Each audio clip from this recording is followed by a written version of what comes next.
In Arkansas, on average, someone dies by suicide every 15 hours. This Mental Health Awareness Month, Cabot High School's Hope Squad is set to host a walk Saturday to bring awareness to mental health and suicide. I spoke with them this morning to learn how their organization has worked to bring hope to those struggling.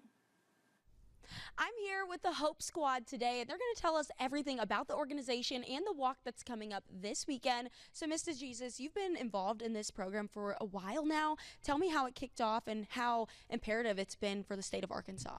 Well, Cabot High School got recognized as a student organization back in 2019 by the American Foundation for Suicide Prevention. We were the first high school to be recognized as a student organization. And then over the last couple of years, our school district brought in something called Hope Squad, which kind of changed a little bit of the structure of the group, but we still are maintaining the same goal and efforts going forward. And you have a lot of students with us today, but this group is even bigger normally. What kind of things do you have the students involved with here on campus? We do awareness tables for the community. They've done some activities at both of our middle schools to kind of help change and or train in resiliency and team building and how to help support your peers. They've done panel discussions about relationships, and then they've done different awareness things here on campus and through our own CHTV. Ryan and Bianca, you all are juniors, right? So how has it been being involved with the Hope Squad so far in your high school career? You know, just learning and outreaching towards the people we touch, doing like talking about how we care about everyone. We're here for you, just really trying to reach out and do our best. Ryan, what do you all do whenever you go out and talk to these kids? I know that you all have been down at the Capitol. You've also been in middle schools in the area as well. So getting to go out to places and talk to these students really helps to break social stigmas that we have. So, you know, a lot of the times it's common for boys to not be as open with their emotions. So we want to break those stigmas so students who are scared to speak to counselors have those opportunities. And this walk, anybody can come out, right? It's not just for students. Yes, of course. So we're just really trying to push it out there, just trying to get everyone in our community and even sometimes out of our community to come, just trying to show that we're united as a community and even potentially as a state, just to support our peers and other people. And from what I've heard, to be on the Hope Squad, you have to be nominated from your peers.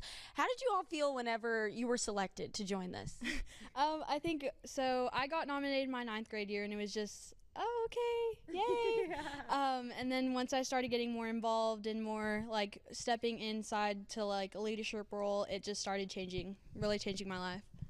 I was pretty nervous at first because I'm not really one to go talk to people, but having this opportunity has helped me grow socially a lot, and it's just given me many opportunities that I'm grateful for to help my peers.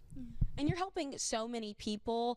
I was just told that Arkansas ranks 11 out of 50 for suicide throughout the states, and so having programs like this really makes an impact. Yes, it does. I will say since we switched over to Hope Squad and these students are taught on how to identify somebody who is at risk and how to ask the right questions, and when they feel like the student needs more support, they bring them to a trusted adult.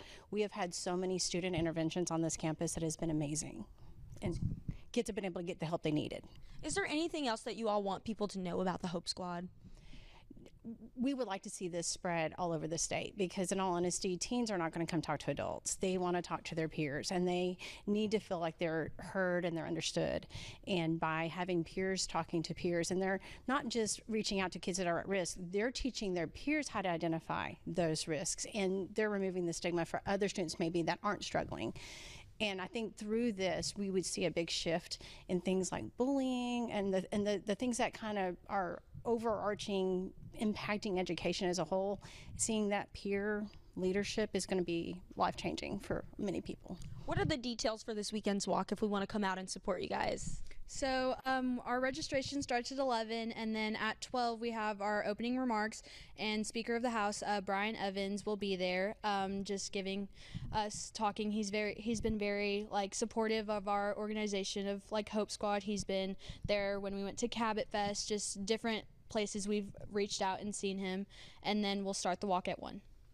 And location, will it be here on campus? It will be. It'll be over by our arena, over by the Panther Wall, and that's where the opening ceremonies are going to be, and the walk will take place around Junior High North and Freshman Academy and back over into the parking lot.